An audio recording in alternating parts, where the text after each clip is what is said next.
आम आदमी पार्टी ने उठाई किसानों की आवाज, डोडा चूड़ा खरीदी और पुलिस उत्पीड़न पर तत्काल कार्रवाई की मांग। आम आदमी पार्टी के पदाधिकारियों ने आज नीमच में कलेक्टर कार्यालय पहुंचकर नायब तहसीलदार को एक ज्ञापन सौंपा। इस ज्ञापन में अफीम उत्पादक किसानों की गंभीर समस्याओं को प्रमुखता से उठाया गया, जिसमें सरकार से डोडा चूड़ा की सरकारी खरीद शुरू करने, किसानों पर दर्ज किए गए फर्जी एनडीपीएस मामलों को समाप्त करने और पुलिस विभाग में भ्रष्टाचार में लिप्त अधिकारियों के खिलाफ तत्काल विभागीय जांच की मांग की गई है। ज्ञापन में बताया गया है कि नीमच, मंदसौर और रतलाम जिलों के हजारों किसान अफीम की खेती करते हैं, जो जीवन रक्षक दवाइयों के उत्पादन में सहायक है। हालांकि वर्षों से इन किसानों को डोडा चूड़ा के निपटान को लेकर अन्याय का सामना करना पड़ रहा है, क्योंकि सरकार द्वारा इसकी खरीद नहीं होती। इसका फायदा उठाकर कुछ भ्रष्ट पुलिस अधिकारी और कर्मचारी किसानों को झूठे मुकदमों में फंसाने की धमकी देकर अवैध वसूली करते हैं। आपने मांग की है कि ऐसे भ्रष्ट पुलिस कर्मियों पर भी किसानों की तरह सख्त कानूनी कार्रवाई हो और उन्हें विभागीय संरक्षण न मिले।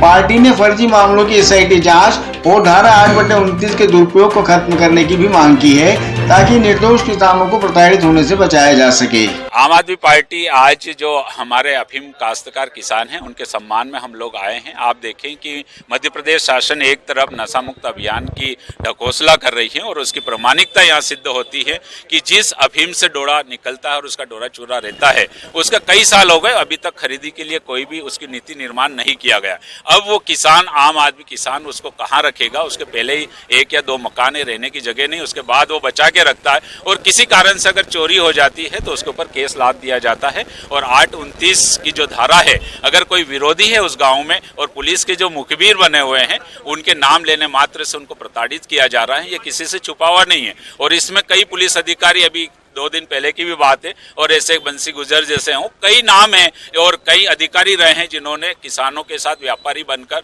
सौदागर बने हैं और किसानों को प्रताड़ित किया है। आज एक केस बनने पर उस गांव के आसपास के कई किसान प्रताड़ित होते हैं और उनके ऊपर फर्जी केस लादने का डर दिखाकर उनसे करोड़ों रुपए की अवैध वसूली की जाती है। आज हम लोग इसी सभी समस्याओं को लेकर नीमच, मंदसौर और रतलाम के अफीम काश्तकारों की जो समस्या है डोडा चूरा को लेकर, हम शासन से मांग कर रहे हैं, माननीय राष्ट्रपति महोदय से, प्रधानमंत्री जी से और मुख्यमंत्री जी से, कि अगर वास्तव में हम नशा खत्म करना चाहते हैं तो आप तुरंत, जो डोडा चूरी की नीति नहीं है आपके पास, उनका डोडा चूरा खरीदा नहीं जा रहा है और न किसी प्रकार की लाइसेंस पद्धति बनाई गई है, उसको तुरंत खरीदा जाए। दूसरा, जो सिर्फ नाम लेने पर 8/29 की धारा बनाकर उनको सहयोगी बना लिया जाता है, उस धारा को खत्म किया जाए। और सबसे बड़ा यह है कि जो पुलिस विभाग में जो भ्रष्ट अधिकारी कर्मचारी बैठे हैं और हमारे आम किसानों को जो प्रताड़ित कर रहे हैं, अवैध वसूली कर रहे हैं, ऐसे विभागीय कर्मचारियों की पहचान करके उनके ऊपर विभागीय जांच बिठाकर और साथ में एनडीपीएस की धारा के साथ ही सामान्य धाराओं में केस दर्ज नहीं किया जाए,